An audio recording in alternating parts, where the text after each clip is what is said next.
Bienvenue à tous sur Bienvenue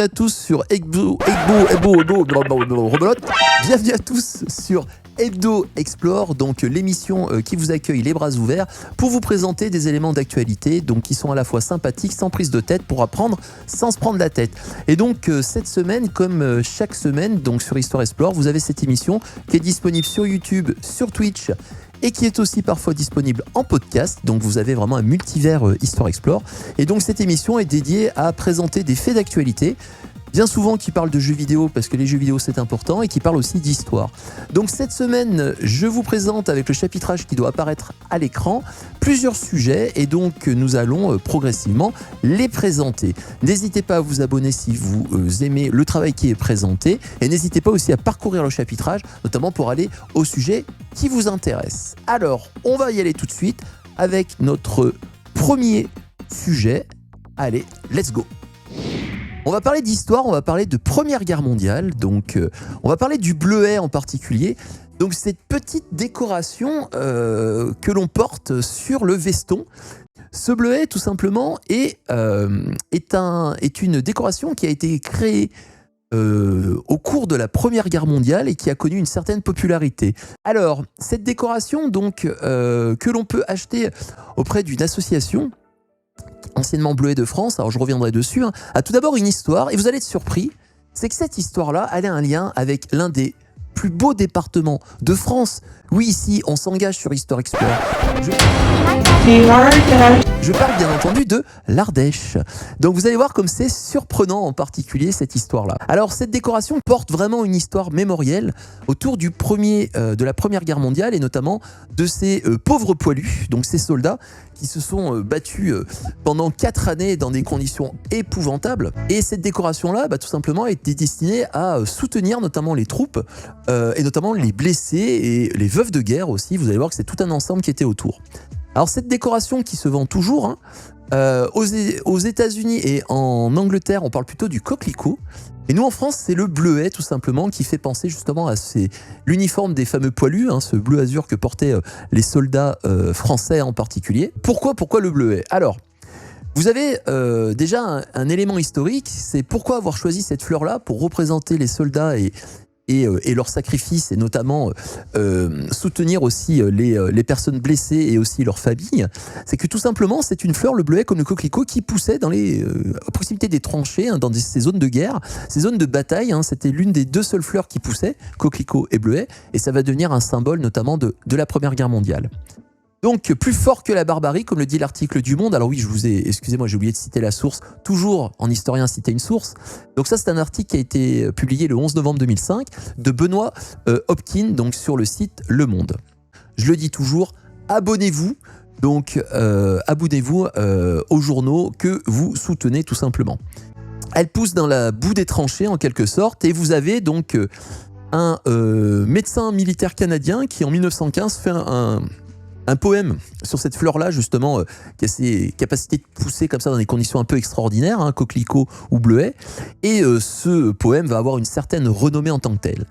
Vous avez une américaine qui va être émue par ces mots, comme le dit l'article, qui s'appelle Moana Bell Michael. Alors retenez bien son nom parce que il va avoir une histoire un peu compliquée, qui va avoir l'idée tout simplement de se parer de ce fameux coquelicot.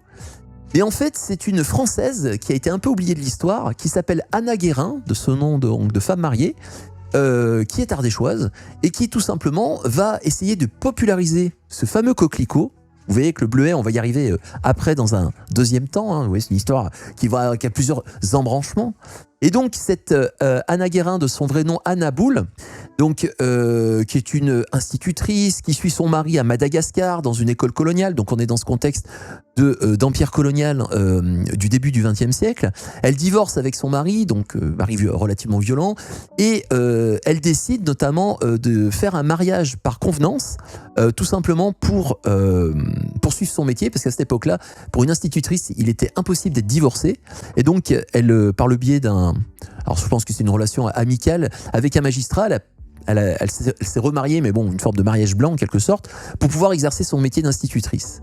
Donc c'est quelqu'un qui émigre vers 1910 au Royaume-Uni. Elle devient une conférencière très connue. On la considère un peu d'une Jeanne d'Arc en quelque sorte. Parce que c'est quelqu'un qui a quand même beaucoup de caractère. Ça, je pense que c'est le côté ardéchois de la personne. Et donc, en 1915, elle revient en France. Elle se rend sur le front et elle est émue des conditions des soldats, comme le dit l'article. Et elle repart en Amérique. Elle croise la route de cette fameuse Mona Michael. Et elle va s'inspirer de son exemple et elle va décider de populariser ce fameux coquelicot. Donc elle sillonne les États-Unis pour récupérer de l'argent, notamment pour les combattants du front. Alors en 1915, les États-Unis ne sont pas encore en guerre, hein. Ils ne sont pas rentrés du côté de la Triple Entente, qui est l'alliance de la France, du Royaume-Uni, de l'Empire russe contre l'Empire allemand, l'Empire austro-hongrois et ensuite l'Empire ottoman. Et puis aussi il y a l'Italie qui est du côté français à partir de 1915. Donc les États-Unis sont observateurs du conflit, même s'ils le soutiennent par le biais d'échanges économiques, notamment avec le Royaume-Uni. Et donc, elle arrive à obtenir quand même 1 million de francs or de l'époque, ce qui est conséquent, hein, pour soutenir justement ces fameux soldats.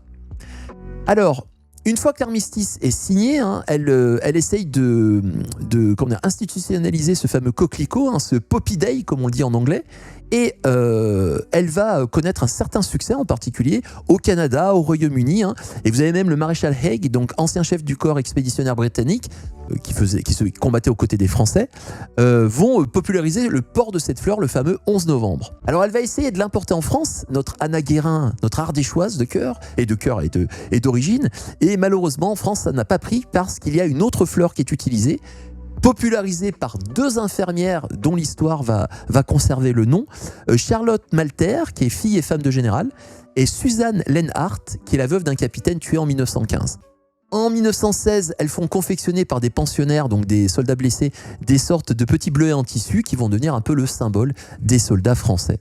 Donc, vous avez voilà ces 2 fleurs-là, et c'est cette fleur qui maintenant porte en quelque sorte en soutien donc des soldats blessés, alors progressivement des 2 guerres mondiales, hein, le port du bleuet va se poursuivre au-delà de ça, et désormais c'est devenu une fleur qui est portée pour tous les soldats français morts en opération, et aussi soutenir leurs familles, les veuves de guerre et les pupilles de la nation, c'est-à-dire leurs enfants.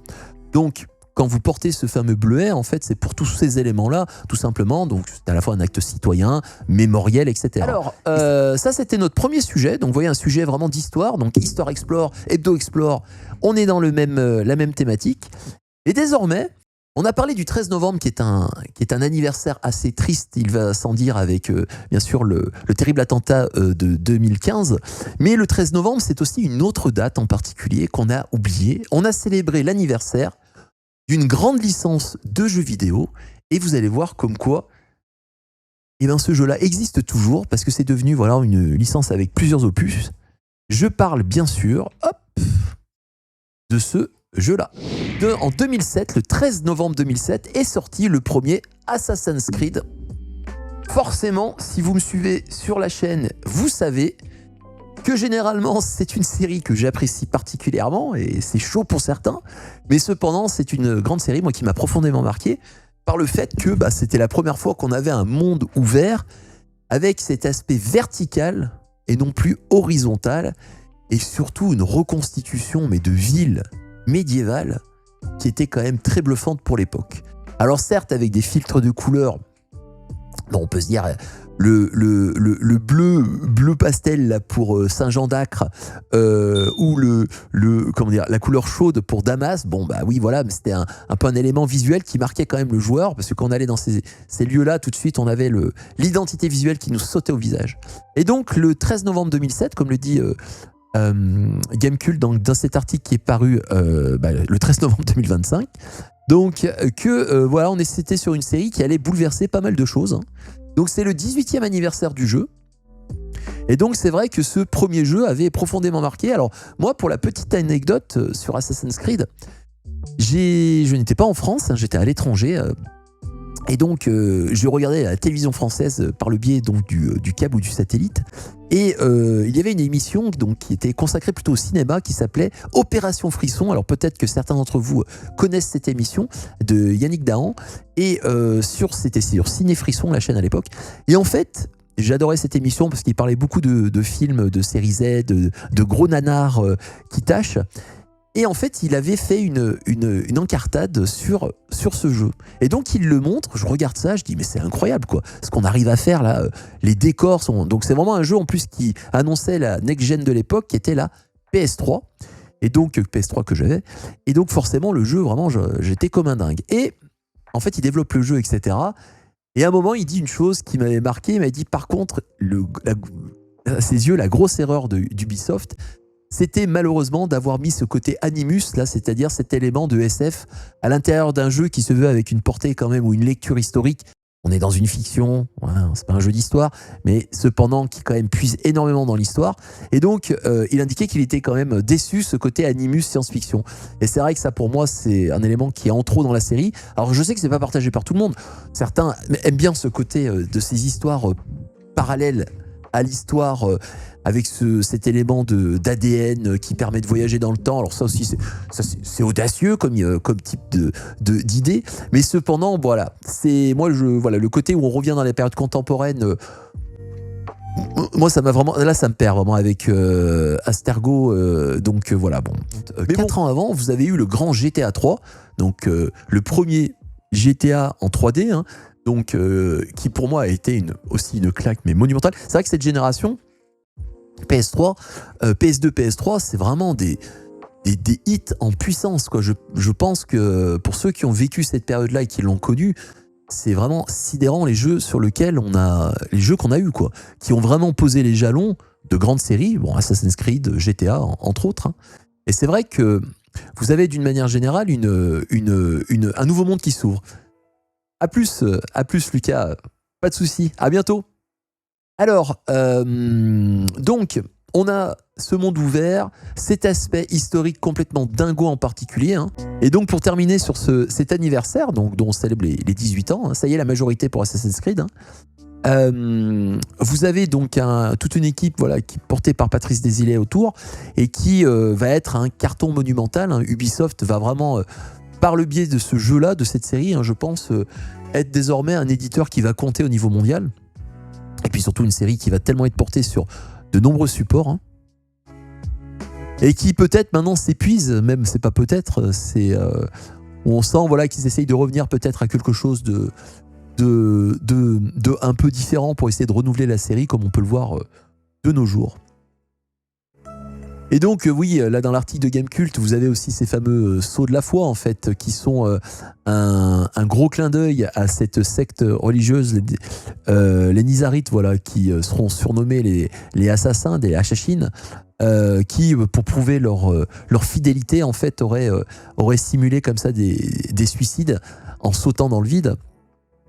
Et en fait, pour les équipes de dev, bah, c'était tout bénef, c'est-à-dire l'escalade déjà est un défi en soi, et ensuite pour redescendre, si on devait redescendre par le chemin qu'on avait emprunté, ça serait quand même moins fun. Et donc c'est pour ça que vous avez eu cette idée de s'inspirer en partie de la réalité, parce qu'il y a quand même beaucoup de fantasmes autour, pour redescendre très rapidement, avec cet effet de déchirer, ce sentiment qu'on tombe comme ça pour plonger. La première fois, ça fait vraiment son effet. Hein. Donc voilà, 18 ans, l'âge de raison, dira-t-on, on verra, notamment avec le prochain DLC qui va sortir la semaine prochaine.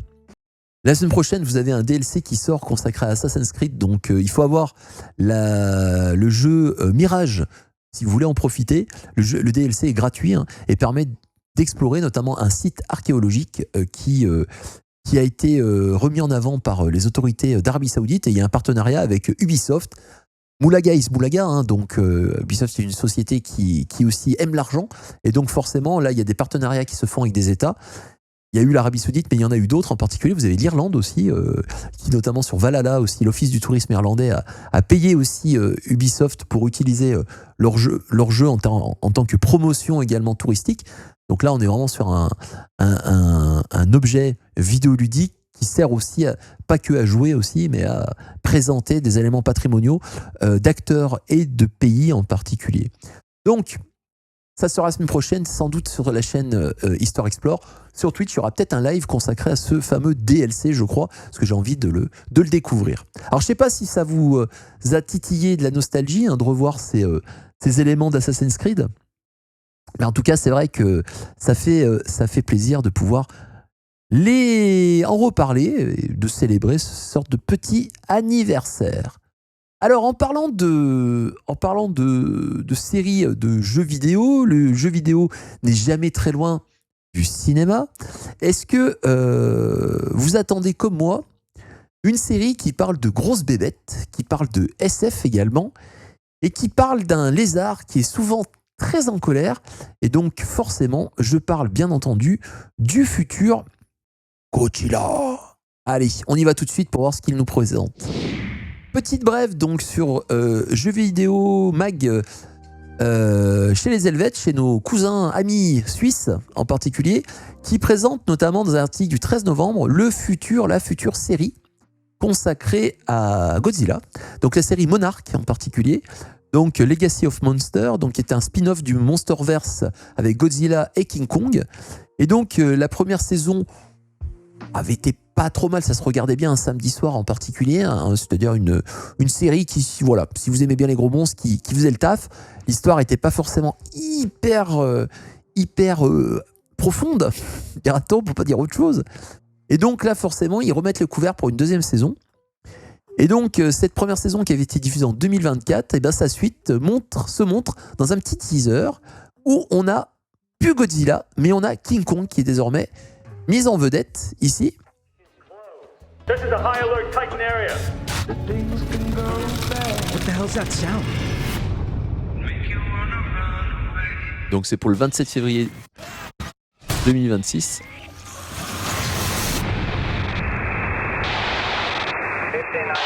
Donc il va y avoir du gros. Et il y a le King Kong.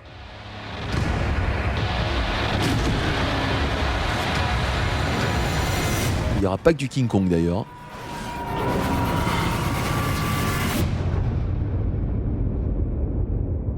Donc voilà, petit trailer sympa qui annonce quand même voilà, une nouvelle saison pour l'année prochaine sur Apple TV. Et donc c'est vrai que ce Godzilla, moi le premier m'avait bien plu. C'est pour ça que je suis assez client de sa suite. Je ne sais pas si vous avez été au courant, mais cette semaine, vous avez un éditeur constructeur de jeux vidéo qui a présenté un peu son catalogue à un public qu'il avait pourtant oublié, au public japonais. Et bien entendu, je parle de Sony et de son State of Play. Alors on va revenir un peu dessus sur quelques annonces qui, pour ma part, voilà, on va en discuter tout de suite. Alors, sur le site PlayStation.com, vous pouvez retrouver toutes les annonces. Hein. Alors, bien sûr, on ne va pas se regarder tout le State of Play parce que c'était relativement long. Avec un animateur japonais, bon, on sent que c'est pas de l'Axter Studio quand même. Hein, mais bon, on sent quand même que Sony là, a eu une volonté de communiquer un peu à la Nintendo. On retrouve vraiment le cadre de ce type de support de Nintendo Direct en quelque sorte, hein, où une personne parle face caméra, il n'y a aucune interaction, tout est ultra millimétré. La personne se tient droit comme un i. Alors d'ailleurs, les ostéopathes, soit dit en passant, au Japon, ils ne doivent pas gagner beaucoup d'argent, hein, parce que si tout le monde se tient comme le sont les animateurs dans les différentes vidéos Nintendo Direct ou State of Play se tiennent dans la vie de tous les jours, les ostéopathes, c'est pas un bon business au Japon. Il y a beaucoup de jeux horrifiques, hein, donc là on voit que le State of Play aussi s'adresse aussi à un public japonais acquis à la cause en quelque sorte. Allez, on va juste regarder ce petit extrait. Regardez-moi ça comme c'est beau.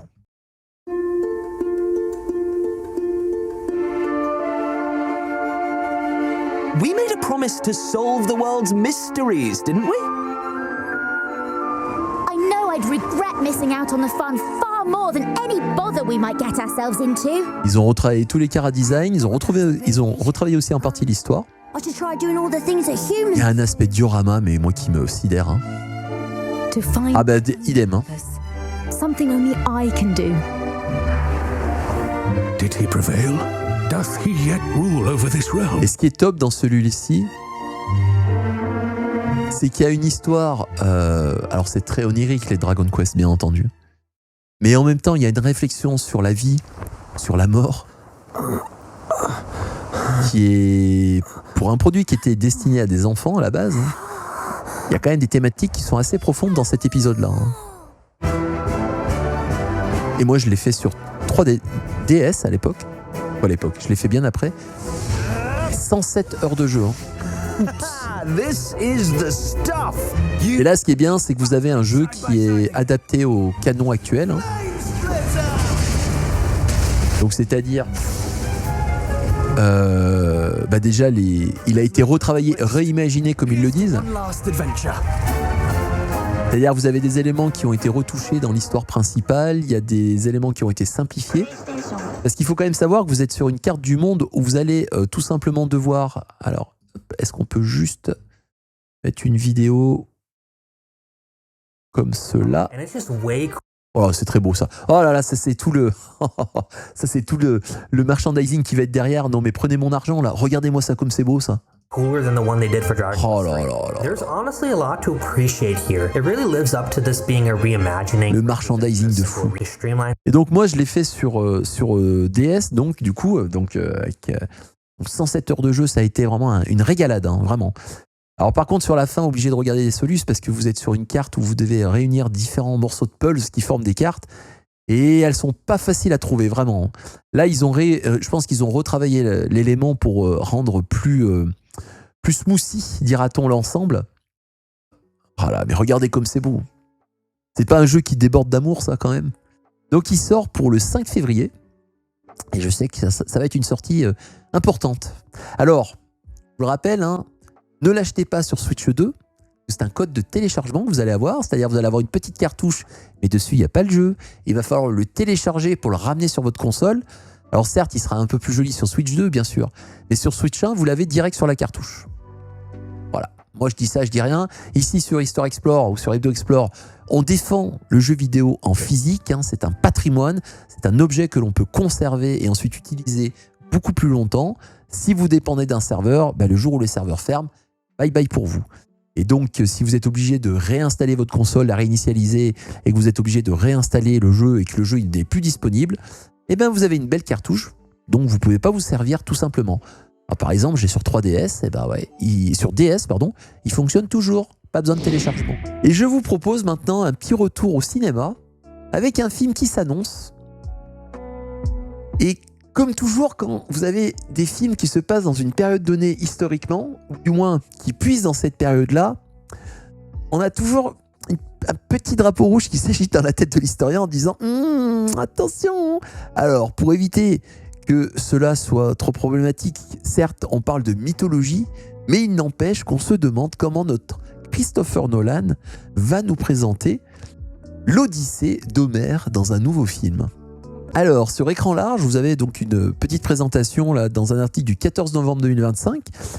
Donc, l'Odyssée, on n'en sait plus sur le voyage d'Ulysse dans le film de Nolan. Et donc, ça donne très envie. Donc, on a du Matt Damon en Ulysse. Ouais. Donc, porté par Christopher Nolan. Donc là, déjà, ça me fait j'ai un peu plus confiance. Hein. Et donc, sur les aventures donc de notre Ulysse qui affronte les dieux en particulier. Hein. Donc dans un grand péplum qui arrive, hein. Donc l'adaptation d'Odyssée d'Homère. Alors je ne sais pas si vous en avez entendu parler. Hein. Donc sur un film qui risque d'être très très long. Donc le célèbre héros achéen, d'Ithaque, qui repart de la guerre de Troie et qui se retrouve en bisbille avec les dieux, hein, et qui doit affronter le courroux de Poséidon notamment, car il a osé s'attaquer à son fils. Le cyclope, un des cyclopes, pardon. Enfin bref, et donc il met du temps pour revenir dans sa bonne cité d'Ithaque, hein, pour retrouver sa femme Pénélope et son fils Télémaque. Donc comment Nolan va pouvoir réunir en 2-3 heures, c'est ce que dit l'article, hein, un film sans effets spéciaux? Oui, alors là, ça me sidère. Hein. Comment il va faire pour faire un cyclope sans effets spéciaux? Donc Christopher Nolan s'attaquera à l'Odyssée, hein. Donc un petit teaser en juillet dernier, hein, mais avec le... Donc il passe par Troie, donc oui, ça c'est la fin de l'Iliade, qui est la première partie de ses aventures. Alors Ulysse dans l'Iliade, il a un rôle qui est quand même effacé par rapport à Achille. Et donc du coup, on n'en sait pas plus. Donc voilà quelques images du film, hein. Me fait déjà un peu tiquer, soit dit en passant. Donc les médias britanniques ont pu interviewer le cinéaste sur le tournage dingue de son film, obtenir quelques photos, interroger Matt Damon, sans image de synthèse je pense. Alors si c'est vraiment avec des effets spéciaux à l'ancienne, ça risque d'être audacieux. Hein. Si vous êtes en proie à une crise existentielle en croisant les sirènes attachées à un mât, vous en serez. Si le scénario dit que vous fuyez un cyclope, vous fuirez pour sauver votre peau. Chris ne fait pas dans la demi-mesure, ça c'est clair. Hein. Donc un blockbuster estival. Ah, donc il est pour 2026, nickel. Donc Ulysse affrontera au moins le cyclope et les sirènes, d'accord. Bon bah ça c'est dans l'Odyssée, donc on peut espérer quand même qu'il suit le récit d'Homère, hein. Comme le film Dunkerque, quoi, qui était quand même assez impressionnant. Hein. Même s'il n'a pas fait plaisir quand même à certains fans de l'histoire. Hein. Notamment sur le rôle minoré des Français qui pourtant ont été bien présents à Dunkerque, qui ont permis l'évacuation des troupes anglaises. Hein. Nolan donne sa version à lui. Hein. Donc la magicienne Circé, oui, enfin bref, on reprend vraiment les mythes d'Ulysse. Hein. Donc pas mal de grands moments du récit d'Homère. Hein. Un peu comme si le spectateur vivait pleinement les épreuves, le voyage, la douleur, les émotions d'Ulysse et son équipage. Et donc il sort le 15 juillet 2026. Ah, j'avais pas vu la date. Écoutez, moi j'y serai, hein, ça sera le blockbuster d'été. Hein. Donc on verra bien. Hein. Dunkerque, tout était en prise de vue réelle, pas d'effets spéciaux. Hein. Puis ces balayages, quoi. Il a un côté pour filmer les scènes d'action Nolan qui est incroyable. Hein. On passe bientôt au dernier sujet qui va parler un peu au cœur de darons, de vieux, parce que vous êtes sur une émission aussi qui s'adresse pas au troisième âge, mais à un âge quand même où on se dit on n'a plus rien à prouver, et puis surtout on a des amours de jeunesse hein, qu'on n'a pas pu rencontrer parfois, on a bavé devant, et là on a enfin, grâce à la possibilité du pouvoir d'achat, et puis surtout de la technologie qui avance, pouvoir retrouver ces amours de jeunesse, et là vous allez voir que quand même ça pique un peu point de vue portefeuille, notamment avec des sociétés qui ont compris qu'il y avait un public pour pouvoir vendre des objets qui maintenant ont une réputation. Je vous envoie tout de suite découvrir mon petit coup de cœur de la semaine. C'est un moment que je voulais en parler, et vous allez voir que aïe, j'ai mal au portefeuille. C'est encore nos amis donc de JV Mag Suisse qui présentent l'Amiga 1200 remis au goût du jour avec donc un Amiga Mini qui va sortir bientôt.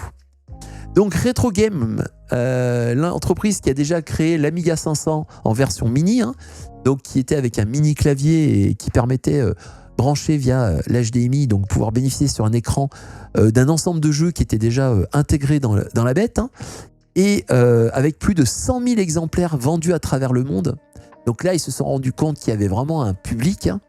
Et donc ils ont annoncé la 1200, donc qui est une repompe du mythique ordinateur Amiga, celui qui dans les années 90 tenait le haut du pavé face à l'Atari 520 ST.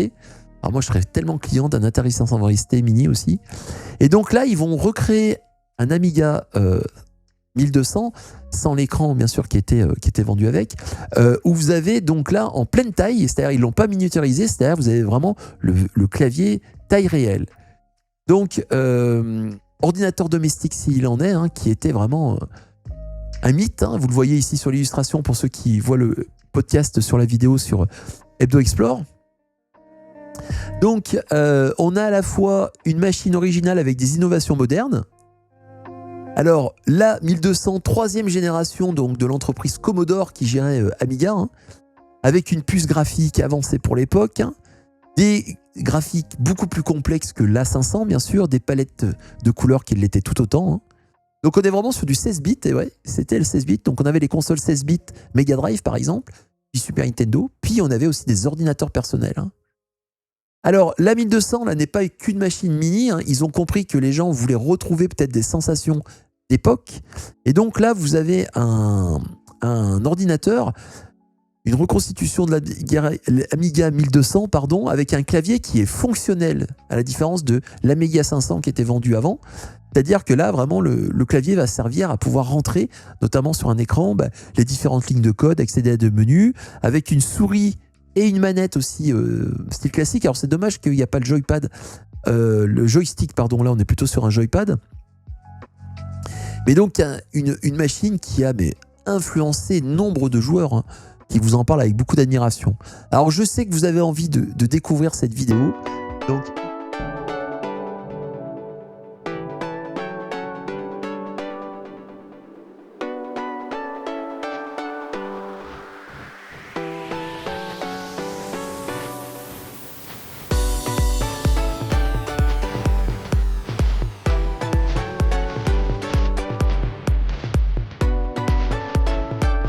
regardez-moi ça, Turrican.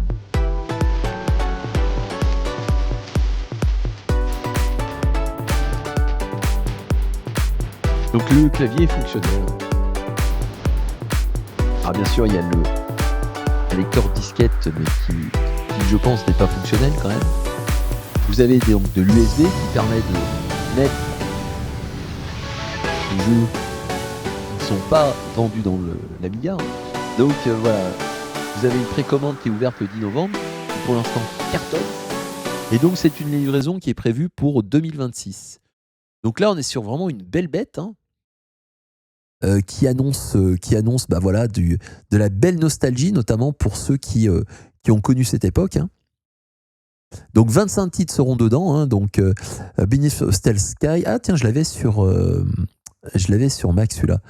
La trilogie Turrican, Defender of the Crowd, hein, oui, ce qu'on a vu notamment au niveau donc des deux chevaliers qui s'affrontaient. Donc une sortie HDMI. L'émulation permettra des sauvegardes, des save states, la possibilité de charger d'autres jeux via USB, donc ça c'est complètement assumé, hein, tout simplement. Les amateurs devront faire preuve de patience, donc 10 novembre la précommande et une date de vente le 16 juin. Alors maintenant, chers téléspectateurs, combien coûte cette machine d'après vous? Elle est vendue combien? 50 €? 60 €? 70 €? Non, non, non. 100 €? 130 €? Non, non, non. Non. 180 €? Non, non, non. 191 €. Non, mais non, je ne vais pas le payer. 191 €. Non, mais vous imaginez, elle est vendue presque 200 €. Donc pour une machine qui est sortie il y a 30 ans, qui n'a pas dû coûter 200 € à être fabriquée. Après, bon, il y a les questions de droit, etc. Mais quand même, quoi, on est sur des sommes qui sont quand même très importantes. Moi, c'est vraiment ce qui me fait tiquer. Elle est vendue trop cher, malheureusement. On est sur quand même cette logique de console mini. Et là, franchement, ils ont tellement vu que la première a marché. D'ailleurs, la première, la 500, alors, elle n'avait pas un clavier qui était fonctionnel. Mais cependant, l'Amiga 500 rajoutait un clavier mécanique. Alors après, oui, il y a de la programmation, mais quand même presque 200 € pour une machine qui est en plus une réédition en tant que telle. Il n'y a pas à payer maintenant tout ce qui est ingénierie, etc. C'est vraiment, ça me paraît quand même... Moi, alors après, vous pourrez peut-être mieux dans les commentaires, peut-être revenir sur mes propos et de dire, mais non, ça les vaut largement, etc. Attention de ne pas vous laisser porter par la passion hein, et l'amour que l'on peut avoir pour une marque, mais cependant, ça paraît quand même un peu excessif. Hein. Donc... si vous avez voilà, beaucoup trop d'argent et que vous voulez retomber dans les années 90, hein, vous savez ce qu'il vous reste à faire. Voilà, écoutez, notre hebdo se termine sur ces différents sujets hein, qui seront disponibles donc, sur la chaîne YouTube donc, de Hebdo Explore. Hein. Vous pouvez consulter aussi Histoire Explore où dessus j'ai des vidéos plutôt thématiques sur l'histoire et le jeu vidéo. Donc n'hésitez pas aussi à faire un tour, à donner votre avis également, à vous abonner si vous n'êtes pas abonné. Oui, vous là, toi là, je vois que tu n'es pas abonné. Mais bon, plus sérieusement, voilà, n'hésitez pas si ça vous intéresse de suivre mes pérégrinations et de pouvoir soutenir la cause en quelque sorte. Moi, je vous dis à bientôt, passez une bonne soirée et tout simplement à bientôt pour de nouvelles aventures sur Histoire Explore. Ciao, ciao!